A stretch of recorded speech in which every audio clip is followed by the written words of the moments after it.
Alright guys, welcome back to the channel. I am Mike with Campin with the Confers, and today we're going to do something a little bit different. We've been getting tons of questions about this one. I am going to do the GEN-Y Gooseneck Executive Hitch how-to and review today. So we're going to go through a whole process. We're going to talk about the pros and cons. We're going to talk about, how I installed it, what the process looks like when you're hooking it up, and kind of show you guys step by step how all that stuff works. Full disclosure, this is not a sponsored video. This is something that we purchased on our own. We did the research, we checked these things out. We wanted to see what they had or what they could do.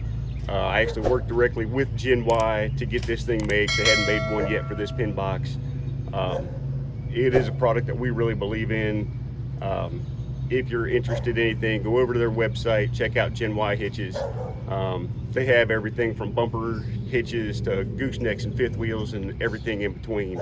They make a wonderful product. Go check them out. So the big reason we're doing this video today, this is one of the biggest things that we get questions about when we're out at the campground. We have tons of people stop by and ask us about this thing. Do we like it? Do we hate it? Is it everything it's cracked up to be that they've heard about? Short answer, yes, it absolutely is. We love this thing. We've loved it since day one. And on our next rig, we'll end up with another one of these things, I can guarantee it. So let's talk about the pros and cons. The biggest pro for us anyway, we still use the truck as a truck. So we love the bed space that we still have with the truck, having the gooseneck ball in there instead of the fifth wheel hitch. We can just pop that thing out, throw it in the case, put it in the toolbox. We got our whole truck bed back. That's the biggest pro to it. So the second pro is the built-in suspension that's in this thing. I tell you, it makes a super comfortable ride. It gets rid of all the bucking and the chucking and the bouncing around. It eats up all of that before it ever makes it to the truck. Unless you hit some really big stuff, then you'll feel it in the truck a little bit. But this thing eats up all of those, transition strips and potholes and everything that you hit out on the road. In my opinion, I think this saves a lot of wear and tear on the frame of this thing. With all of the bumps and everything getting sucked up by the suspension in the hitch, that's not getting transferred over to the frame. I know there's a lot of controversy out there about the frame issues that manufacturers are having. We've had zero issues, and we drag this sucker all over the country. I'm no engineer, but I'm gonna say we've had zero issues because of the lack of stress that the frame's getting because of the hitch. And another big pro to it is it's a great conversation starter. Like I said, we have tons of people that stop at our site while we're out because they see this thing and they want to know what GEN-Y is all about. And like I've said in I don't even know how many videos we've talked about this thing, it is a game changer. I'm serious, guys. If you are thinking about going to a gooseneck, there's a couple of them out there. I strongly recommend the GEN-Y Executive.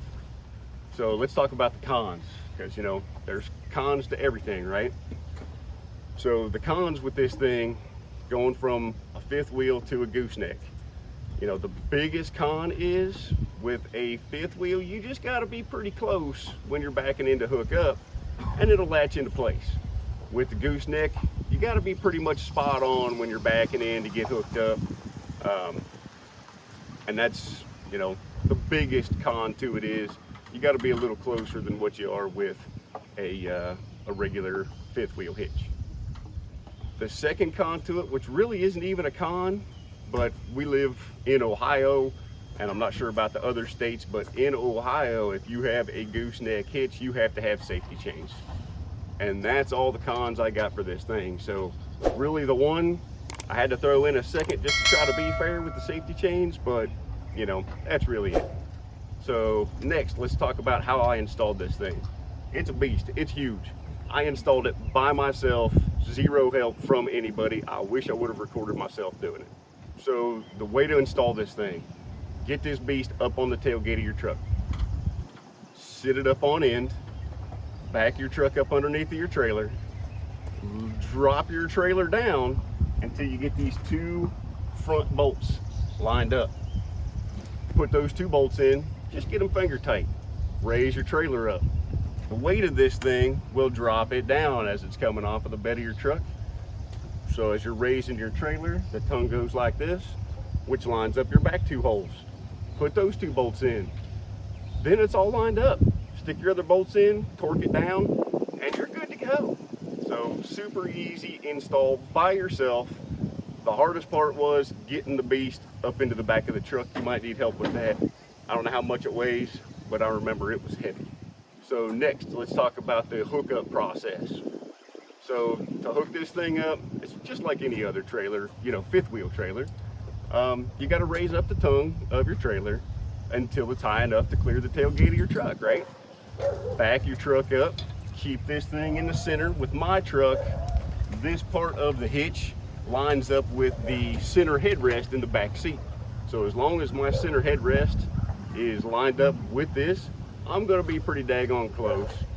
And I spray painted a black line in the bed of my truck, kind of as a runway. So with my rear view camera, I can see the bed of the truck. Even though I can't see the ball because of my toolbox, I can still keep the front of this executive lined up with that little runway, the black line in there, and get it pretty daggone close. And then Shelley K will stand beside the truck and just tell me a little bit till I'm spot on, and that's it. So once we get it all set in there, I just keep my foot on the brake. Shelley K will drop the trailer down and the coupler will go over top of the ball. It's got an automatic latching device on it right here. So once it drops down on there, it locks itself on. Bring your landing gear on up and you're done. You set up your you hook up your safety chains, you plug in your cord, check your lights, make sure everything's working, and down the road you go. All right, so the process to unhook this thing is just about as easy as hooking it up. So you get backed into your spot, you get leveled up side to side for us anyway, because we don't have auto leveling. Chalk your wheels and set the brake on your truck. As you start bringing the tongue of the trailer up, you just reach in, you grab this little cable, you pull on it, it engages the locking mechanism. You bring it up till it's off the ball, till it clears all of your stuff. Let go of that guy, unhook your safety chains, unplug the cable, and pull the truck away, and again, you're set to go. I like to keep my safety chains and stuff all clipped up here out of the way, so nothing's getting stuck on those, and that's it, easy peasy. All right guys, so hopefully this was helpful for you. Like I said, we've had a ton of questions on it. If you did like this video, give us a thumbs up, smash that subscribe button if you haven't already, and remember, keep your adventures going, and we'll see you guys next week.